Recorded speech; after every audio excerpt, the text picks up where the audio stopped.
Good morning, everyone. Good morning, good morning, good morning. Good morning. Hi.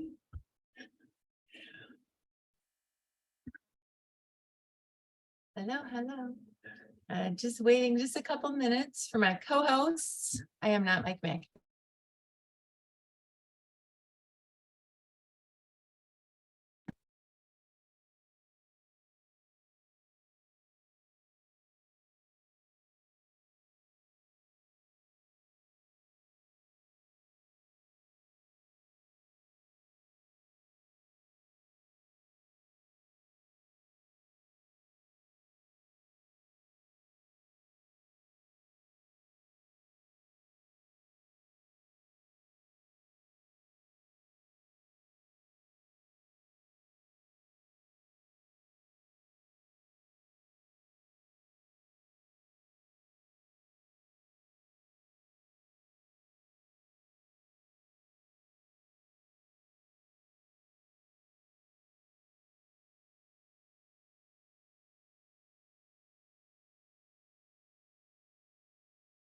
Hey Amy, I don't know if it's just me, but I can't hear you.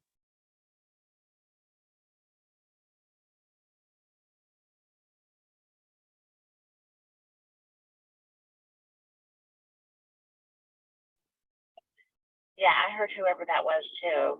Is that Melissa?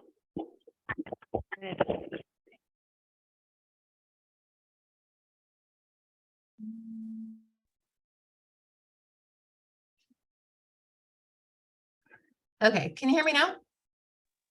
Yep. Okay. Thank you. Oh, good. All right. Good morning, everyone, and welcome to Friday Fire. Let's start with some wins. Does someone have something good to share?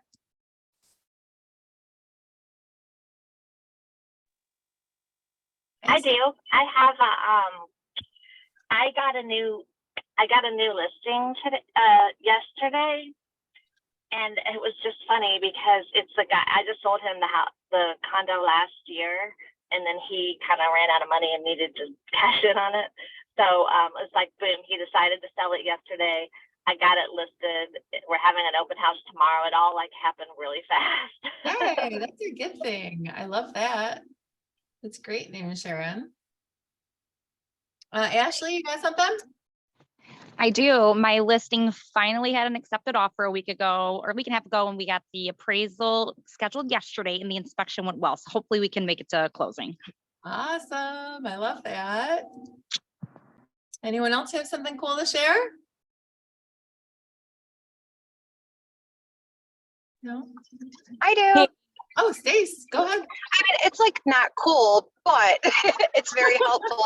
I have a ton of title nonsense going on right now, and Shannon has been so awesome with her legal background. So I'm very appreciative, Shannon. I love that. Shannon, you're just a gem. Seriously, if anyone ever has any questions, Shannon is like the go-to. She is so smart, especially when it comes to legal or title. She's great. Anyone else have anything cool to share?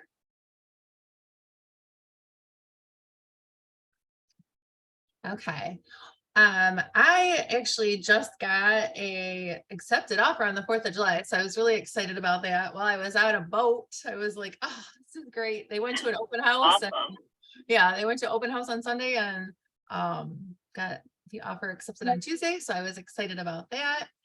And there was something else. Oh, and like it was heavily due to like just building a really good bond with the other agent. There was a higher offer, but she liked ours better. And the other offer, they didn't call. Again, I tell you guys all the time, make sure you call, make sure you call, make sure you call, just so that you can start to build that rapport with the agent. So as soon as your clients are interested, be on the phone and calling them. So, so today we are, oh, so nice. Shannon says, so happy to help you, Stacy, and anyone who needs my help. Yes, please call me.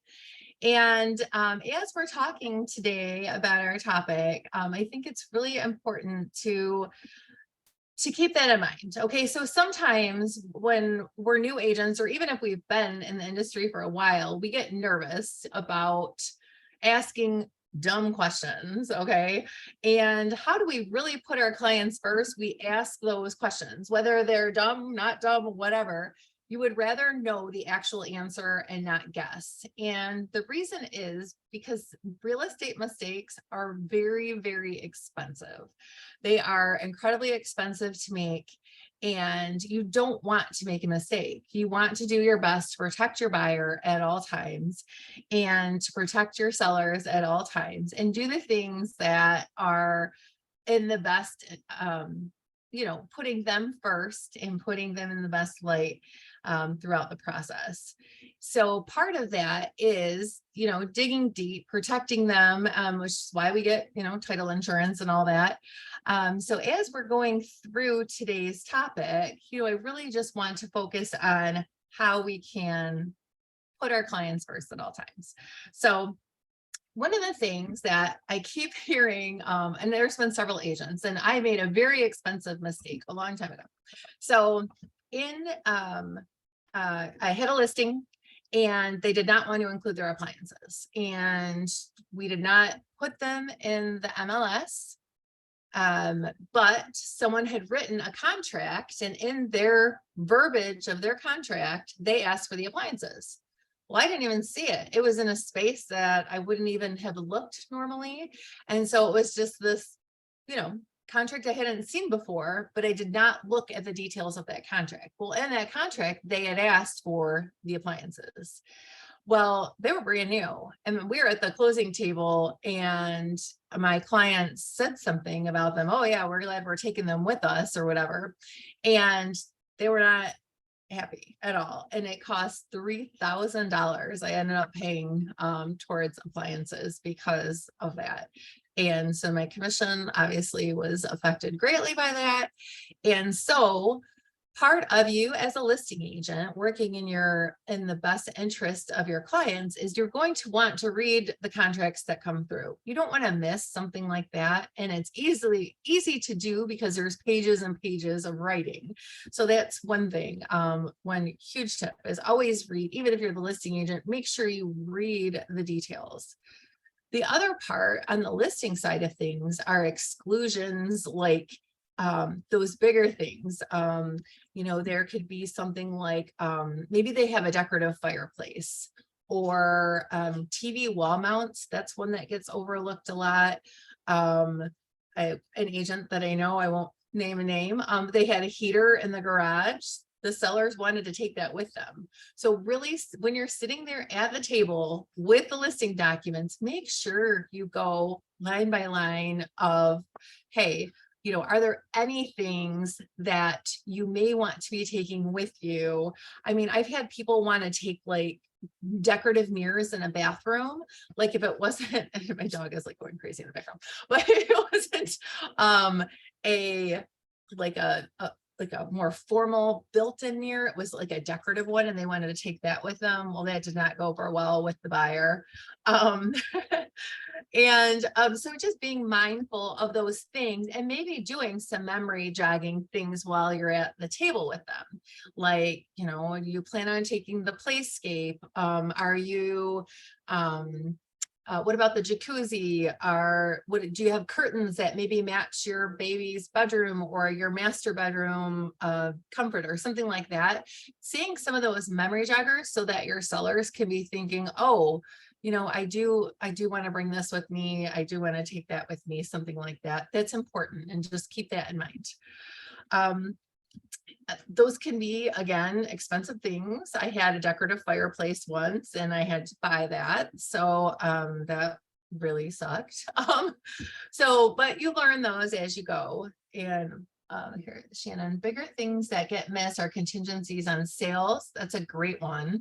So in a purchase agreement, sometimes they'll just slip that in there, and there are additional conditions. And again, so many contracts look very different from the ones that we typically use.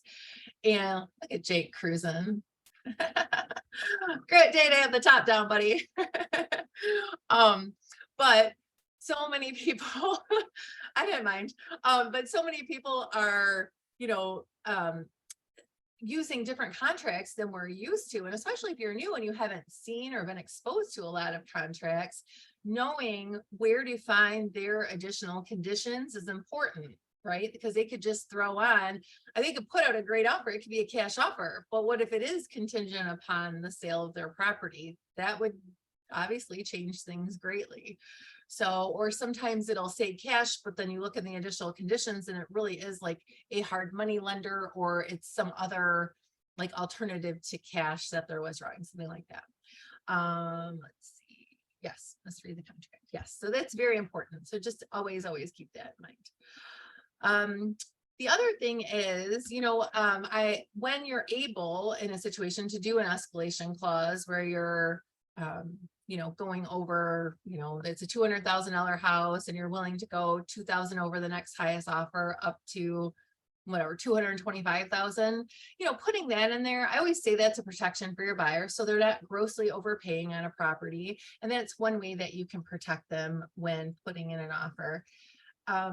Staying in touch with them throughout the whole process. There's a big lull in our responsibility, quote unquote, during the process. So we'll run into things like, once it's appraised, there's just this quiet time where we don't really hear. Make sure that you're still staying in touch with the lender, making sure they're doing what they're supposed to do. You're still staying in touch with title, making sure they're doing what they're supposed to do, and also keeping in contact with your client, because keeping those touch points along the way is huge for putting them first and really and doing the best thing and working in their best interest. One other way, I think this is really helpful, especially if it's not a competitive situation, which I realize is kind of rare, but asking for appliances, even if they aren't on the MLS. So kind of on the flip side of things, I try to make it known to the client, to the list agent, if I'm asking for appliances, if I know it's a first time home buyer and it would really be helpful for them to have appliances at the home, and we're putting together a really good offer. Sometimes I will ask for appliances, even if they're not technically offered on the MLS, just to be helpful. And so I would put, something in the email that I send over. I would say, in our contract, we did ask for the washer and dryer. However, these are not deal breakers at all. It would just be very helpful to our client, something like that. And so that way, you're helping your client, you're putting them first, but not screwing over the other agent. So you're making it known that you're asking for something that isn't necessarily offered. Shannon, what do you have? You have a question, comment? Shannon, your hand is up.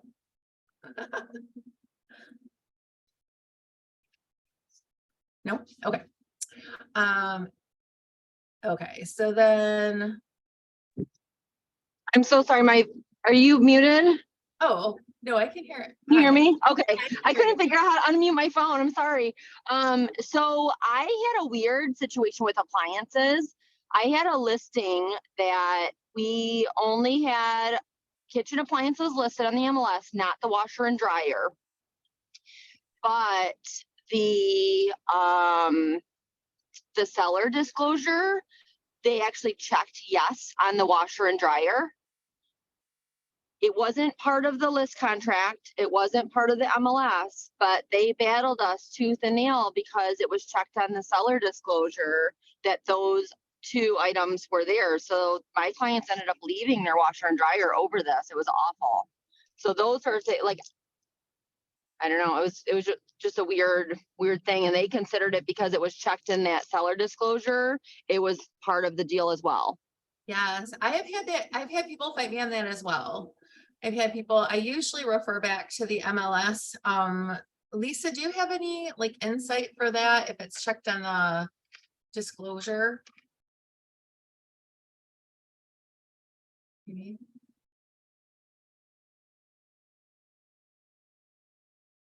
Lisa, do you have anything on that? I think that's going to supersede what's in the MLS. So if it's checked on seller's disclosure, then it stays. Really? Interesting. Okay. Yeah, because that's a signed document that the seller signed saying that they're leaving now. Yeah, and this is really terrible because, and I'm actually glad we're having this conversation. I don't think I've read the actual long paragraph because it's in like a 4-point font above what it says on there. And I'll just be honest with everybody. Dave said MLS is king. It is verified by the disclosure. All right, I am going to escalate this. I have a good friend who was in the legal for the board forever. So I'm going to ask him, Joe, he knows everything. So I will ask him what the ruling is on that, because I'm sure he hit it many times. Well, and at the time, Amy, I was at my broker at the time was an attorney, and he told me that they could legally take me to court, and he pushed for me to tell my clients to leave it. So I don't, like, I didn't know how far we could go, but because he told me that, so just for me, it was just my lesson, like that those seller disclosures better match what they're leaving. I like that. I finally figured out how to unmute my phone. Sorry, guys.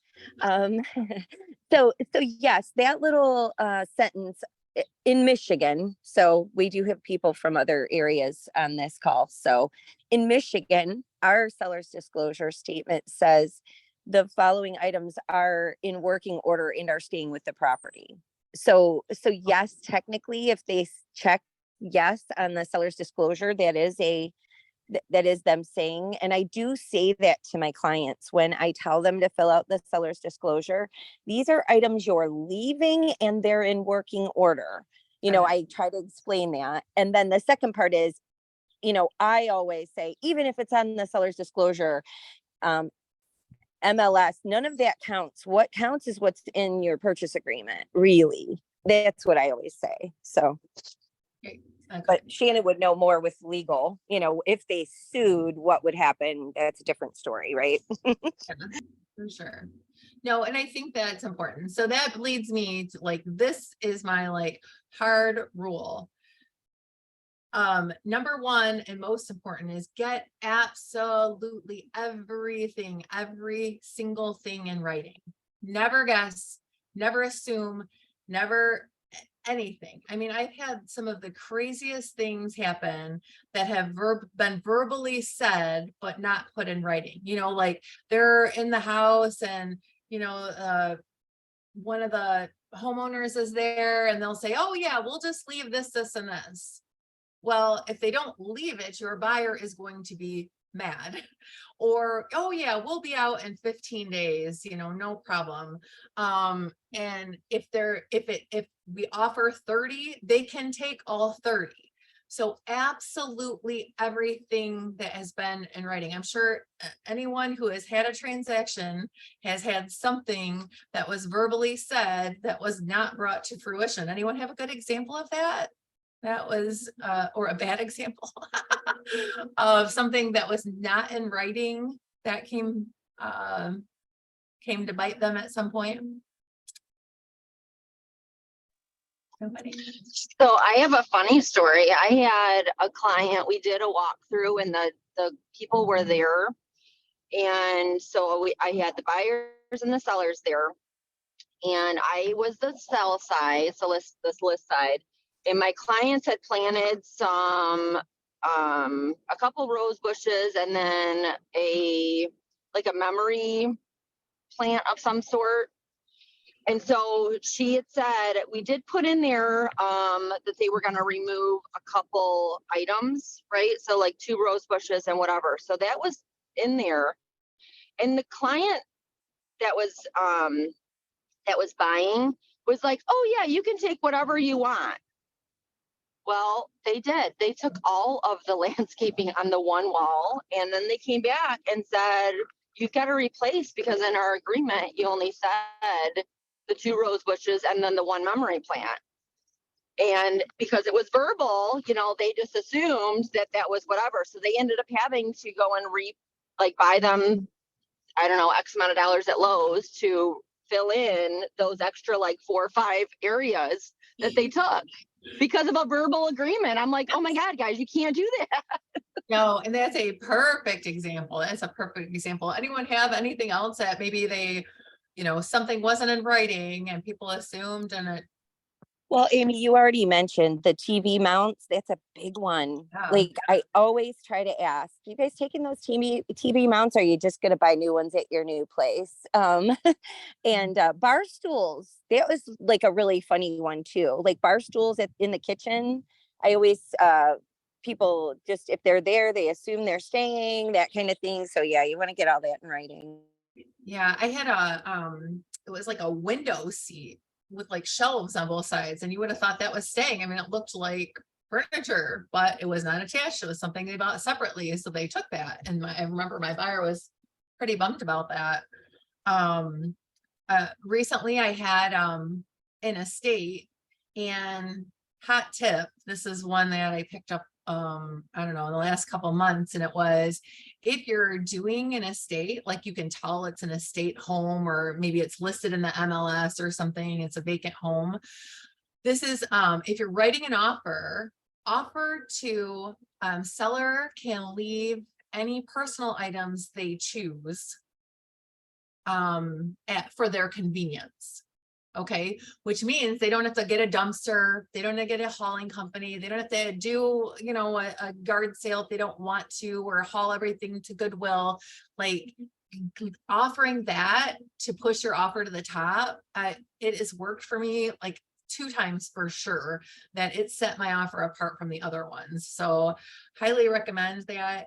However, at this particular house, the most recent one, they also had toxic things. They had gas cans, they had bad car batteries, they had tires, like things that you can't just throw in a dumpster. And so you have to be specific on something like that. You know, I'm like, no hazardous waste. Personal effects are fine, but hazardous, you know, make sure that you would differentiate that. So that's the one caveat to that. Ashley, you have a question? I do. I guess it's not a question. Well, it is a question. So I guess I'm just confused with the whole like listing side. Like if you have a house that is full of stuff and these people are staying like bar stools and chairs, like I thought that that's a basic rule of real estate. Like otherwise you would have to put excludes and put everything. So isn't it if it's not attached to the wall in court, it would win, correct? Because like if we're having to put all these things, then I'm gonna end up with like a page and a half of you know, materials and furniture, because that just doesn't seem like, it doesn't seem realistic if a home is still occupied with all their furniture. So it is, right? Well, yes, correct. Okay. Bar stools would not be included. That's furniture. However, buyers will sometimes see them and assume that they're included. So maybe just throwing something out, especially if it's a first time home buyer. Yeah, like Okay. none of the furniture would be included, of course. Right. But you know, like just whatever. And then roll And it. Go and ahead. it is anything attached to the wall, right? Or to the prop, like it's attached by like screws or like, Mhm. Yes. but like mirrors and stuff, would that be considered? Because it's just screwed like into the wall, like I guess. No, but Okay. an example was like a bathroom mirror. Like Okay. to me, like that's more of a fixture to me. Because Absolutely. you Yeah. need a bathroom mirror, right? Yes. Okay. My Okay. clients straight up took it, and like by listing, I was like, and then Yeah. the buyer was like, man, like, you took the bathroom mirror. I'm like, so Okay, in that part, makes sense. it was decorative, so it made it a little bit unique, but Yeah. there's always something unique in real estate, unfortunately. Okay. Thank you for clarifying. I just wanted to make sure because I'm like, oh crap, I've been doing it wrong all along. Yeah, no, and that's something like, so if like I just had one in Brownstown, and they really did like the bar stools, you know, and I had told them, you know, obviously the appliances were included. I said, but no furniture. And they're like, well, what about those? They actually asked that specifically. And I said, well, we can always ask. And that's another great way to represent your buyer. If you see them like something, I've Right. asked for crazy things before. I asked for like a goose before, a live goose. There was a farm in like Sumter, and the lady's like, oh my gosh, I just always wanted to own a goose. And like the most random thing in the world, but I could ask. And we actually got a goose. There was like this carved wooden bunny that someone asked for. They're like, oh, my grandpa used to carve wood. I love that. Like, it's so cute. I'm like, well, we can ask. Like, don't be afraid to ask for things. You know, that's Okay. a huge way way, and I was actually that was my next topic. That's a huge way that you can win for your buyer, right? And I usually wait, especially in a competitive market. If you're doing a private home inspection, which obviously we all should be, I usually wait until after that. Hey, while we were doing the inspection, my client really loved that photo on your wall, that clock, not photo, like a family photo, but like whatever, the artwork on your wall, the clock, your dining room table, whatever. Is there any chance your seller would be willing? I did it at one recently and they were downsizing. They were going from 3,000 square feet to a 900 square foot condo. So they were like, oh my gosh, yeah, we'd part with anything. What are they interested in? And they were able to handle things. And I always recommend this, have them handle personal effects outside of you. Like you really don't want to be in the middle of that, which is kind of sticky because then you also don't want them in contact with each other. So I guess I don't know. I go back and forth with that. Lisa, do you have an opinion on that one? Negotiating personal effects between people. She's not gonna unmute again. But anyway, while you're there though, really think about that. Like, are there things that could be to the benefit of your buyer that would be helpful to them, in some capacity, especially when I have a first time home buyer, I never really hesitate to ask for things that might be a little bit unusual. Like there was a TV in a master bedroom one time and I was like, hey, is there any chance? And they were like, oh yeah, we were going to get a new one for our new house anyway. So you never know. And the worst that you could be told is no, it's not going to kill a deal for you to ask for something. Hey, just out of curiosity, would your seller be willing to part with this or this? So Amy, I think just to that's- answer your question on that, usually what I have the seller do is I'll say, okay, seller, if there's anything you're wanting to get rid of, put it in an email and I will forward it. And same for the buyer. Buyer, if there's anything that you want, let's make a list and I'll email it over. And that way, as an agent, I can stay out of it and let them handle it, but I'm just passing back and forth an email of what they want and what the prices are, if they're charged for it and whatever. okay.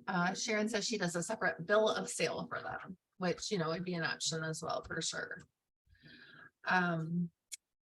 So the only other thing, while you're representing a seller, always think about protecting their information, right? You don't want to say, oh, they're going through a divorce, they can't afford the house anymore. Like, be protective of what you share and selective about what you share. For some, just keeping some confidential information for them. And then for your buyers, representing them the best, get all the information that you can for them. Any research that you can do on their behalf, within, legal confines, get that information. So like I always say, like, I won't give tax information, I won't give zoning information, things like that, but I can at least get their phone number, even if it's just me Googling it on their behalf. Hey, here's that number for the building department if you want to ask about that fence, call them.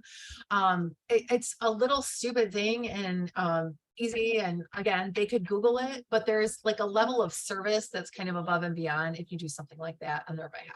So all right, anyone have any questions or anything before we sign off for today? No? All right, well, bye. Is that, you're waving or your hand is up? You're waving. You're waving. Okay, well, thank you guys all for attending today, and I hope you have an amazing, productive weekend full of relaxation maybe, and maybe a sale. All right, have a great day.